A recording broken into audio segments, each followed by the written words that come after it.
走吧，吃个半拉鱼，再吃个鲍鱼。这么多啊？对，只要你喜欢吃，我每天我都做给你吃。走吧，多吃点。老板先别吃了，听说你家海鲜不错，给我来200块钱海鲜。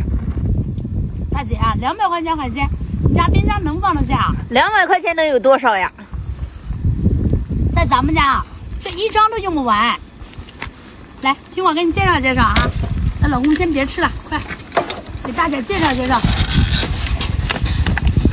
哎，大姐啊，这是咱们家的3包扇贝肉，各大红泥沙，海带黄；3包鱼脖，每包呢400克；2包深海章鱼须；2包无沙花甲肉，再来上2包葱黄肉。今天啊，在咱家下单哥姐呢，每人再给你送上2只澳鲍，1箱的，一共14包海鲜，只需要2个9，还包邮呢。这么多，真的假的？真的。